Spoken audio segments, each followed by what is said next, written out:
ಮನೋವಿಹಾರಿಣಿ.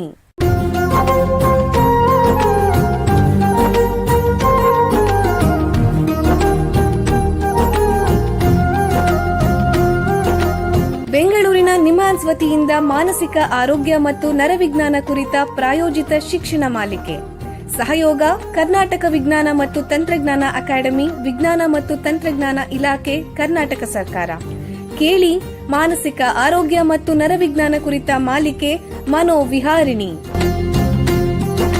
ನಮಸ್ಕಾರ ಶ್ರೋತೃಗಳೇ, ನಿಮಗೆಲ್ಲರಿಗೂ ಮನೋವಿಹಾರಿಣಿ ಶಿಕ್ಷಣ ಮಾಲಿಕೆಯ ಇಂದಿನ ಸಂಚಿಕೆಗೆ ಆತ್ಮೀಯ ಸ್ವಾಗತ. ಹಿಂದಿನ ಸಂಚಿಕೆಯಲ್ಲಿ ನಿಮ್ಹಾನ್ಸ್ನ ಕಿರುಪರಿಚಯ, ನಂತರ ನಮ್ಮ ನರಮಂಡಲ ಮತ್ತು ಮೆದುಳಿನ ಬಗ್ಗೆ ತಿಳ್ಕೊಂಡ್ವಿ. ಇಂದಿನ ಸಂಚಿಕೆಯಲ್ಲಿ ಮಾನಸಿಕ ಆರೋಗ್ಯದ ಬಗ್ಗೆ ಹೆಚ್ಚಿಗೆ ತಿಳ್ಕೊಳ್ಳೋಣ. ಮೊನ್ನೆ ನಮ್ಮ ಸ್ನೇಹಿತರ ಮನೆಗೆ ಹೋಗಿದ್ದೆ. ಅಲ್ಲಿ ಅದು ಇದು ಮಾತಾಡಿಕೊಂಡು ವಾಪಸ್ ಹೊರಡುವಾಗ ಅವ್ರ ತಂದೆ ಇದ್ಕೊಂಡು, ಆ ಭಗವಂತ ನಿಮಗೆ ಆನೆ ಕೊಡಲಿ ಅಂತಂದರು. ಅದಕ್ಕೆ ಏನು ಸಾರ್, ನಮ್ಮ ಮನೆಗೆ ಇರೋದೇ ಇಷ್ಟು ಚಿಕ್ಕದು, ಅದರಲ್ಲಿ ಆನೆನ ಎಲ್ಲಿಡಲಿ ಅಂತ ಹೇಳಿಬಿಟ್ಟೆ ನಗ್ತಾ. ಅದಕ್ಕೆ ಅವ್ರಿ, ಆನೆ ಅಂದರೆ ಪ್ರಾಣಿಯಲ್ಲ, ಆ ಅಂದರೆ ಆರೋಗ್ಯ, ನೇ ಅಂದರೆ ನೆಮ್ಮದಿ ಅಂತಂದರು. ಎಲ್ಲರೂ ನಕ್ಬಿಟ್ರು, ನಾನು ನಕ್ಕದೆ. ಮನೆಗೆ ಬಂದಾಗ ನನಗನ್ನಿಸ್ತು, ಹೌದು ನಿಜ ಅಲ್ವಾ, ಈ ಧಾವಂತದ ಬದುಕಲ್ಲಿ, ಒತ್ತಡದ ಜೀವನದಲ್ಲಿ ನಿಮ್ಮೆಲ್ಲರಿಗೂ ಅದೇ ತಾನೇ ಬೇಕಾಗಿರೋದು. ಆರೋಗ್ಯವೇ ಭಾಗ್ಯ ಅಂತಾರೆ. ಆರೋಗ್ಯಕ್ಕೂ ನೆಮ್ಮದಿಗೂ ಸಂಬಂಧ ಇದೆ. ಇನ್ನೊಂದು ನಾಣ್ಣುಡಿ ಏನು ಅಂತಂದರೆ, ಆಂಗ್ಲ ಭಾಷೆಯಲ್ಲಿ A sound mind in a sound body, ಅಂದರೆ ದೈಹಿಕ ಆರೋಗ್ಯಕ್ಕೂ ಮಾನಸಿಕ ಆರೋಗ್ಯಕ್ಕೂ ನಿಕಟ ಸಂಬಂಧವಿದೆ. ಇಷ್ಟಕ್ಕೂ ಮಾನಸಿಕ ಆರೋಗ್ಯ ಅಂದ್ರೇನು? ಈ ಸಂಚಿಕೆಯಲ್ಲಿ ಇದರ ಬಗ್ಗೆ ಹೆಚ್ಚಿನ ವಿವರ ತಿಳ್ಕೊಳ್ಳೋಣ.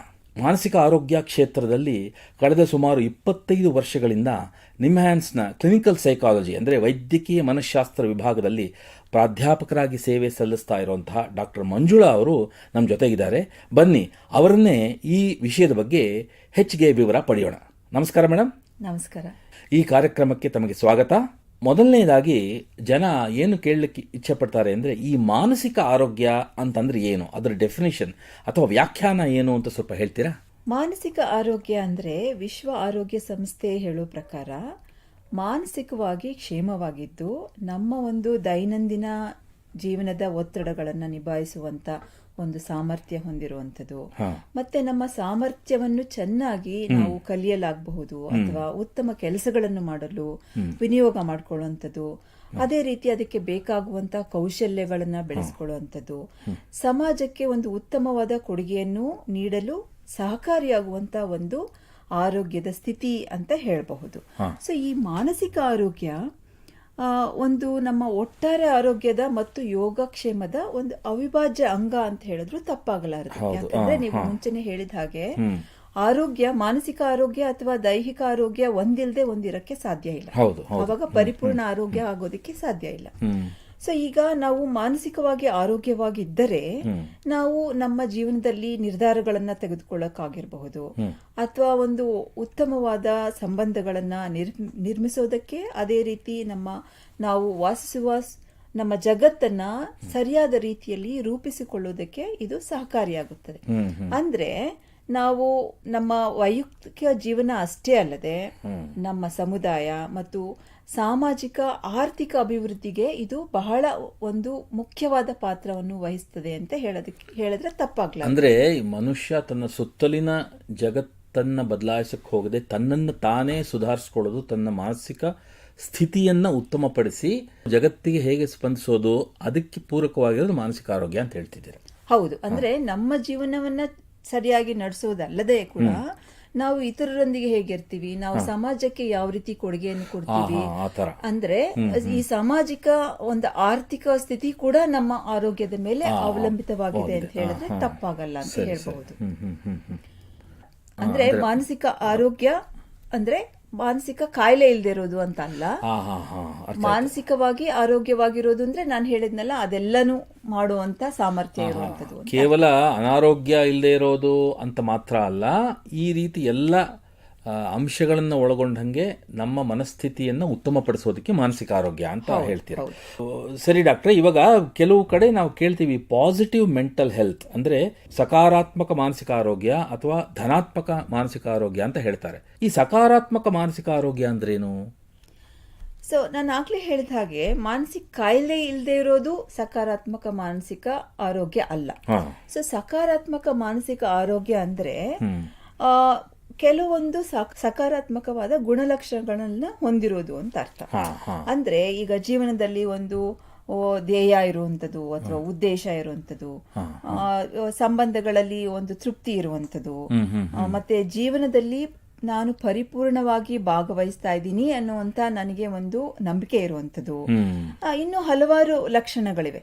ಅಂದ್ರೆ ಈಗ ಹೆಚ್ಚಾಗಿ ನಾವು ಒಂದು ಈ ಪಾಸಿಟಿವ್ ಇಮೋಷನ್ಸ್ ಅಂತ ಏನ್ ಹೇಳ್ತೀವಿ, ಅಂದ್ರೆ ಒಂದು ಸಕಾರಾತ್ಮಕವಾದ ಭಾವನೆಗಳನ್ನ ಅನುಭವಿಸಂಥದ್ದು. ಅಂದ್ರೆ ನಕಾರಾತ್ಮಕವಾದ ಭಾವನೆಗಳು ಇಲ್ವೇ ಇಲ್ಲ ಅಂತ ಅರ್ಥ ಅಲ್ಲ, ಹೆಚ್ಚಾಗಿ ಇದನ್ನ ಅನುಭವಿಸಂಥದ್ದು.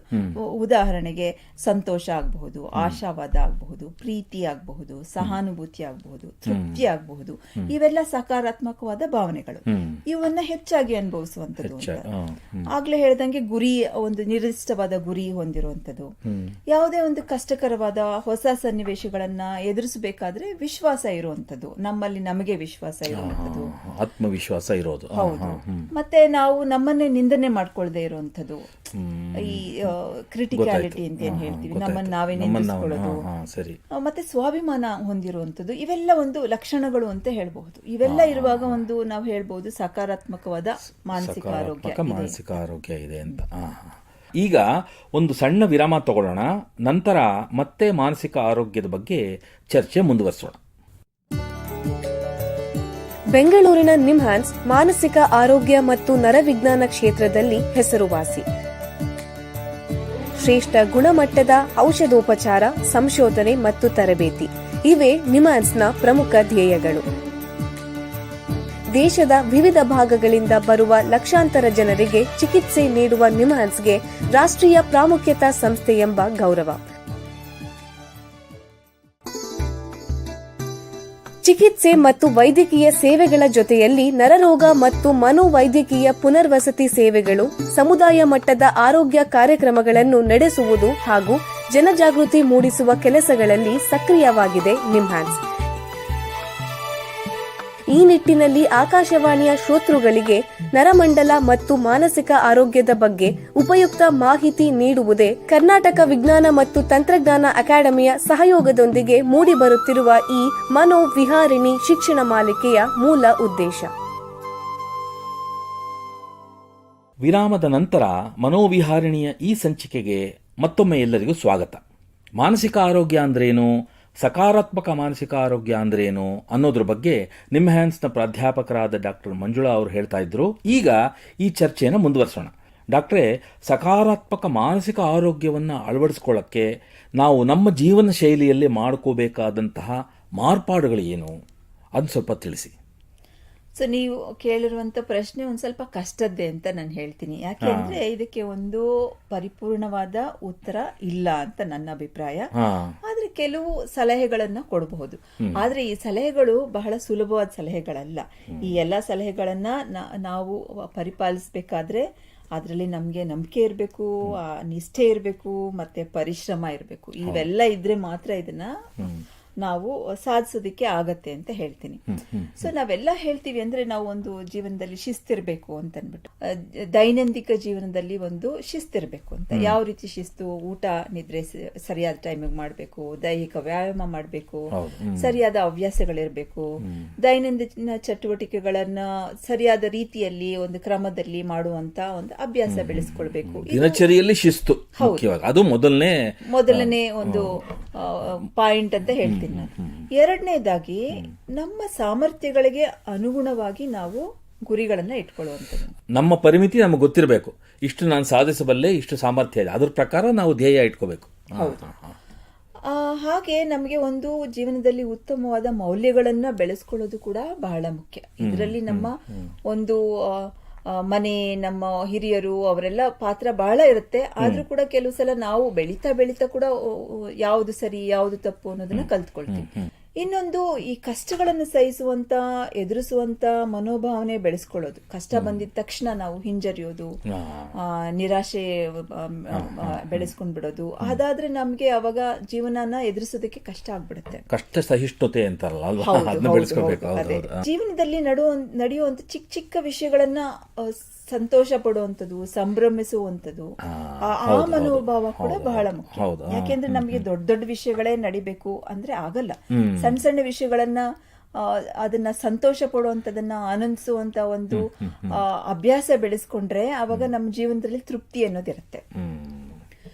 ಇನ್ನೊಂದು ಬಹಳ ಮುಖ್ಯವಾದ ವಿಷಯ ಅಂತಂದ್ರೆ ನಮ್ಮ ಅವಶ್ಯಕತೆಗಳೇನಿದೆ ಅದನ್ನ ಆದಷ್ಟು ಕಡಿಮೆ ಇರಿಸ್ಕೊಳ್ಳೋದು. ಇದು ಕಷ್ಟವೇ, ಎಲ್ರಿಗೂ ನಮ್ಮ ಅವಶ್ಯಕತೆ ಕಡಿಮೆ ಮಾಡ್ಕೋಬೇಕು ಅಂದ್ರೆ ಕಷ್ಟ. ಬಟ್ ಹೀಗೆ ಮಾಡ್ಕೊಂಡ್ರೆ ಅದರಿಂದ ನಮ್ಮ ಮಾನಸಿಕ ಆರೋಗ್ಯ ಉತ್ತಮವಾಗೋದು ಸಾಧ್ಯತೆ ಇರುತ್ತೆ ಅಂತ. ಹೌದು.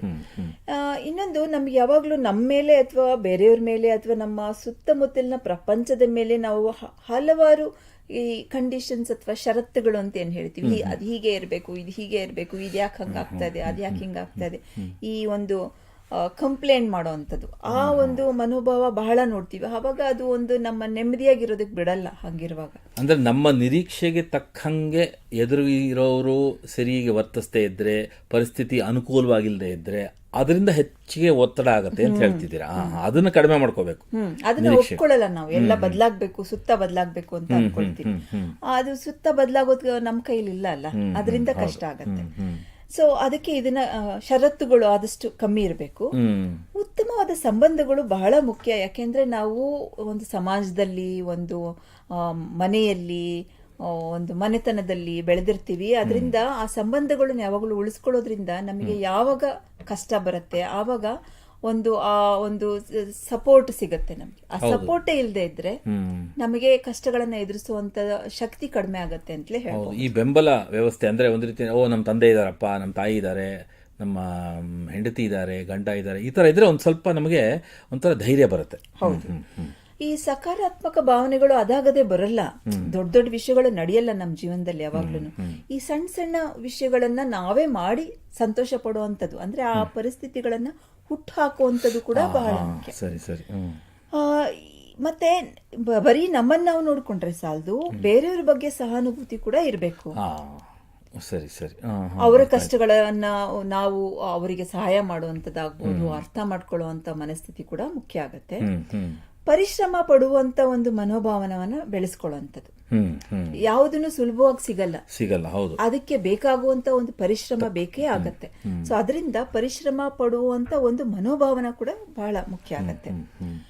ಈ ಮತ್ತೆ ಅಂದ್ರೆ ಮಾನಸಿಕ ಸಮಸ್ಯೆಗಳು ಎಲ್ಲರಿಗೂ ಸಾಮಾನ್ಯವಾಗಿ ಒಂದಲ್ಲ ಒಂದು ಸಮಯದಲ್ಲಿ ಬರುತ್ತೆ.